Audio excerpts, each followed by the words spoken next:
G'day, Josh here, back with Chess Rush, and we're going to jump into another gameplay because I have another build that I would like to show you. And once again, I'm going to use the replay function. The last time and the first time I did this, the video was a little bit long. I'd like to use the replay function to actually sort of shorten the length of games, be able to jump to the relevant bits, the exciting parts, but also to be able to pause and slow down some things, because I think there's a fair bit that can be learnt using the replay function, even going back and watching your own games. So if you got a really quick sneak peek, you'll actually know what this build is going to be. I start off pretty lucky with a 1-star Hog Rider, but let's start advancing a few rounds. And I hit the wrong thing there. So let's go straight into the first PvP round. And you can see at this stage, I don't really have much going on in terms of combos. I have set my featured heroes. Now, this is important. In this particular build, I'm using Joan of Arc as my 1 cost, Marsh Lord as my 2 cost, Horned Menace as my 3 cost, Sanzang as my 4, or actually he's my wild card technically, Dr. Molly as my 4, and Undead Mage as my 5. You will need to have, for this specific build, you will need to have at least Joan of Arc or Dr. Molly unlocked. I have both, so I end up using both. But if you've only got one, then for the other one, use Everbloom as a replacement in the meantime until you unlock both. So you can do this build with just one of these heroes, but if you have both, it is definitely better, because Joan of Arc is better than Everbloom. But as I said, if you've only got one, use Everbloom to replace the other. And this build is, of course, going to be 4 beasts, 4 summoners. That's the core of it. But we're also going to use 3 assassins, 2 oceanborn, 2 undead, and 2 warlock. I think. Let's jump a few. Let's go to the next. Just after the next creep round, you can see that things are starting to come along nicely. I've got my 3 assassins. I've got a couple of beasts, a couple of undead, and I'm just using 2-star heroes. So Glutton and Hog Rider aren't going to be in my endgame build. Lilith isn't going to be in my endgame build. Famine isn't going to be in my endgame build, but they're solid heroes that I'm getting early, and I'm using as many 2-stars as I can. And you see that we actually find Horned Menace, who is in my endgame build. Horned Menace and Venom are both beasts, and they're both assassins, so they're very, very important. Siren is also an oceanborn and an assassin, so she stays as well. But I am just using as many 2-stars as I can get. This is a 10 hero build, so it's a late game build, which makes it a little bit easier to accomplish in Turbo, because it's more easy to get to level 10. But you can trade off maybe the Oceanborn combo or something like that and run it as a 9 combo or 9 hero combo in Classic if you need to. But the Oceanborn is really good against sorcerers. If you have to worry about any magic damage, essentially Oceanborn with their magic resistance is really, really useful. And one of the best heroes in the game, being Shakaraka, is also an Oceanborn. So that's also super useful. There's another 2-star for us, so we're trucking along really, really nicely at this stage. You can see that some of our opponents are using Punishers, Riders, Assassins, Hunters. There's a Sorcerer build that's just developed as well. Punishers are really good in this meta too. 4 Punishers, very, very strong. So let's advance a few more rounds here. We're going to go to around 11, where things start to get a bit more interesting. You can see that I'm now running 4 beasts, 3 assassin, 2 undead, and 2 summoner. Now, the reason this works so well is because of the 4 beast synergy. So, when you have 4 beasts, for every 1 pet summoned, additionally increases all ally attack damage by 10%. You see that I've got Marsh Lord out there now as well. So currently I've only got 3 heroes that summon. Marsh Lord summons, Joan of Arc summons, and Dr. Molly also summons. And now Night Owl also summons. So what we're going to do is we're going to watch Venom as this battle progresses. He starts at 410 attack. As soon as we summon, 451. As soon as we summon again, 492. Every summoner, every pet that comes out, his attack just goes up and up, and it doesn't matter if that pet dies. He keeps that attack speed buff, as do all of my heroes. All of my heroes are getting this buff. And you can see there that we end up winning this round, and he goes all the way up to 655 attack damage, where his base damage is 410. So all of my heroes are getting essentially that much of an attack damage buff. Now, let's jump through here again. Now, we're going to look this time at one of the pets. As soon as there's a pet summoned, which is Night Out, there we go. All right, 396. 429. So then he died, but you could see that it was also increasing. So this beast combo, this 4 beast combo, doesn't just buff the attack damage of the main heroes, it also buffs the attack damage of all the pets as well. And obviously, the more summoners you've got, then the more HP that they actually inherit. So now we're getting very close. So this is the core of the combo, and you can see that we've actually done this with at level 8. So we only need 8 heroes to actually pull off the core of the combo.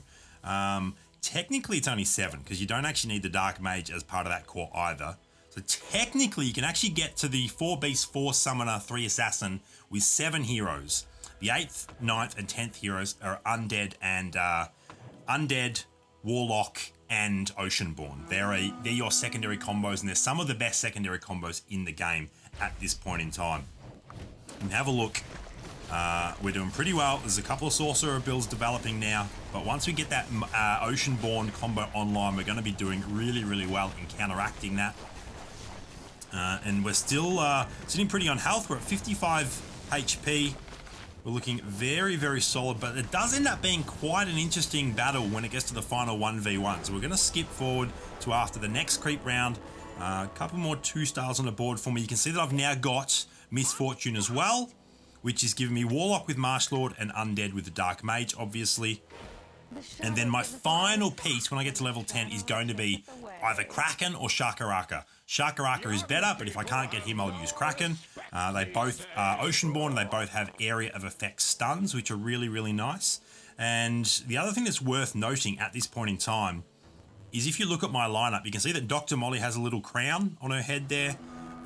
So does Horned Menace. So does Joan of Arc, so does the Undead Mage, and so does Marsh Lord. So this endgame build ends up using 5 featured heroes. And why is that important? Because the featured heroes, you don't have to compete with anyone for those. Only you have access to those heroes. So half of your build uses heroes that you are not competing with anyone else for. So that's really, really significant. And it makes it much easier to level up these heroes. Now we're going to jump forward another round. We're at round 18 here. You can see that we now have... no, we don't yet have Kraken or Shark. Sorry, my mistake. Let's jump forward to when we do find one of them. It might be after this creep round. There we go. So I've found Shakaraka, and I've also got the crystals. You see me start going to level 10 here. Shakaraka is going to come out onto the board. Now, in terms of positioning, what I'm doing here is I'm backlining my tank and Area of Effect heroes to encourage the enemy heroes on the other side of the board to jump forward so that my assassins can get in behind them and deal lots and lots of their critical damage. My tankiest hero on that corner there, ranged heroes in the back, but Dr. Molly's quite tanky as well, and I've given her some armor, so if assassins do jump back there, they'll be getting attacked by both of these heroes, and she can do a fair bit of damage. And we don't have any assassins in this particular build, but you can see that the enemy riders did all jump forward, which meant that my my assassins could get behind them and do nasty, nasty damage. And we win this one. I believe we eliminate this opponent, and then just like that, we end up being down to the final 2. Is this a win? Actually, it might not be. They barely survive. There we go. So at this point in time, one of the Infinity Guild members is sitting on top. I'm second, and just surviving on 2 HP is the third player. So let's go ahead and go back to my board. I've now upgraded Misfortune, which is awesome. We'll skip through to round 23. We're going to go straight to the battle, and I want you to watch the DPS charts here, and this will give you an idea of who is doing the most damage in this build. I do, of course, have a 2-star Shakaraka at this stage, which is really, really big. My recommendation with this build is don't focus on too many early 3 stars. Try and start 2-starring all of your 4 and 5 cost heroes. And if you have to save a guru to do that, to 2-star a legendary, absolutely do that. You can see that I am working on a 3-star Dr. Molly. Now, because I don't have to worry about any assassins, I have adjusted my positioning a little bit here. You can see me working a lot here because this is a really close battle between Smurf and myself. He's got, at this point in time, a really stacked sorcerer build. 2-star Joey, another Joey, and an Undead Mage at 1-star as well. 3-star Lancelot there. So I'm just making as many adjustments as I can. That was basically a mirror, a flip of my positioning to see what that does for me. but I want to encourage my heroes to spread out essentially to avoid as much of that area of effect damage as possible. Lightbringer hits many of us there, but you can see that I'm getting these summons up, all of my attack damage increases, and I end up getting the win there, and we're down to 12 all. So it's going to come down to the last battle after this creep round, and let's have a look at how this works out. So we've got the prep phase here, and he ends up 2-starring that Dark Mage. So he ends up running this final battle with a 2-star Dark Mage, a 2-star Joey, and 2 1-star Joeys. He does end up putting another Joey. He's got 2 3-star heroes as well. So he's definitely beating me in terms of value. But I've got the Oceanborn. I've got that magic resist. For 2 Oceanborn, it's plus 30 magic resist for all allies. And this battle is about to begin. So you can see he's now got the 2 1-star Joeys as well as the 2-star Joey on his side of the board. It's a lot of stun. It's a lot of area of effect. And this is going to be it. So let's watch. We'll watch Dr. Molly here as her damage increases and increases. 520. There goes Shark. So the more pets that come out, oh, that tornado from our Dark Mage is nasty. Dr. Molly all the way up to 719 damage, and we do end up getting that win over a very, very stacked Sorcerer build. So one more time, just to go in and show you what that looked like, the actual build. So that's the build there. 2-star Shakaraka, very, very nice. 5 featured heroes, 4 Beast, 4 Summoner, 3 Assassin, 2 Undead, 2 Warlock, and 2 Oceanborn. So making use of all the best secondary combos in Warlock, Undead, and Oceanborn. Also, one of the best 3 combos in the game in 3 Assassins, and one of the best new 4 combos in Summoners, as well as that really nice Beast synergy to work along with them. And just to give you a quick look at the prep, the build that I'm using for that, it's this Summoner build in the 2nd spot. So I'm using Joan of Arc, Marsh Lord, Horned Menace, Dr. Molly, and Undead Mage. All 5 of those I'm actually using in that build, and then you can use your wildcard slot for whatever you would like, something along the way. I often will run Sanzang in that spot just because he can be such a good utility hero, but you don't usually want to run him end game, but he might be something good to use as you get to end game. So that's the build. And we managed to get that done in roughly 12 minutes, so you didn't have to sit through the entire game. Let me know in the comments down below whether you like this format. My feeling is it's going to be pretty good because I can talk through some specific points. It means I can teach a little bit more perhaps, and also it's a little bit shorter video, so you don't have to sit there and watch all the boring prep round stuff. Thank you so much for checking out the video as always. Please give it a thumbs up if you liked it. If you haven't already subscribed to the channel, please hit that sub button. It helps me out and it means you don't miss out on any of my future content. And until next time, I'll see you later.